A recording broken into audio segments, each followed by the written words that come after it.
বন্ধুরা, আমি বর্তমানে এমন একটি জায়গায় দাঁড়িয়ে আছি। তো এখান থেকে উত্তরবঙ্গের বিশাল সৌন্দর্য উপভোগ করা যায়।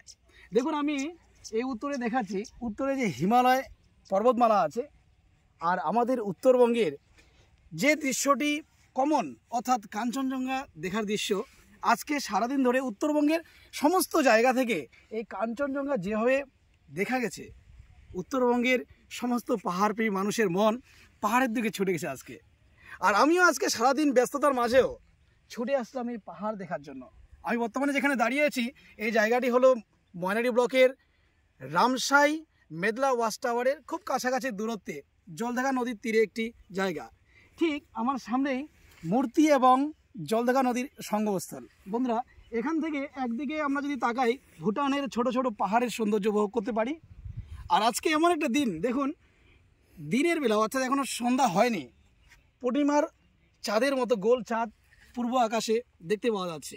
আর আমার উত্তর দিকে সেই সুউচ্চ হিমালয় পর্বতমালার কাঞ্চনজঙ্ঘার ভিউ। কি অসাধারণ যে লাগছে আমি বলতে পারবো না। আমি সারাদিন ভীষণ ব্যস্ত ছিলাম, একটা কাজে ভীষণ ব্যস্ত আছি। আর এক্ষুনি আমি আমার অফিস থেকে ফিরলাম। যখন আমি আমার গাড়ি চালাচ্ছি রাস্তা দিয়ে, অর্থাৎ ময়নাড়ি থেকে রামসাই যাওয়ার রাস্তায়, দূরে ওই আকাশে, ঠিক আকাশের কাছাকাছি উচ্চতায় হিমালয় পর্বতমালা দেখতে পাচ্ছি। আর আমার মন কোনো মতে বাড়ির দিকে গেল না, সোজা চলে যেতে ইচ্ছে করছে রামসাইয়ের গরুমারা জঙ্গল পার করে সেই হিমালয় পর্বতমালার দিকে।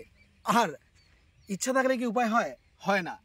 আমাদের মতো ছাপোষা মানুষের ইচ্ছে থাকলেও শখ পূরণ হয় না, কেননা পাহাড় ঘুরতে গেলে আমাদের বাজেটের কথা চিন্তা করতে হয়। তাই যখন তখন আমরা ছুটে যেতে পারি না সেই হিমালয় পর্বতমালায়। আর আমি আজকে তাই চলে আসছি হিমালয়ের খুব কাছে, হিমালয়ের ঝর্ণাধারার সেই প্রবাহমান জলঢাকা নদীর তীরে। কয়েকদিন আগেই ঘটে গেল বন্যা, কিন্তু দেখুন বন্ধুরা, এই জলঢাকা নদী বর্তমানে শুকনো হয়ে আছে।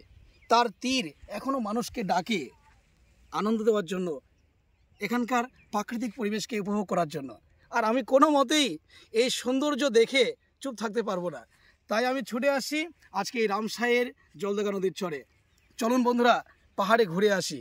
পাহাড় তো আমাদের এখানকারই সবচেয়ে বড় বিশাল আকর্ষণ এবং সৌন্দর্য। আর বাড়িতে বসে থাকলে চলবে না। হ্যাঁ, আরেকটা কথা বলতে চাই, আমার মতো ভ্রমণ পিপাসু মানুষরা ঘুরতে গিয়ে যত টাকা খরচ করে না, কোনো কোনো মানুষের ওই টাকাতে একটা স্বপ্নের বাড়ি হয়ে যাবে। কিন্তু কেন জানি মনে হয় ঘুরতেই আমার ভালো লাগে, তাই আর থাকতে পারছি না।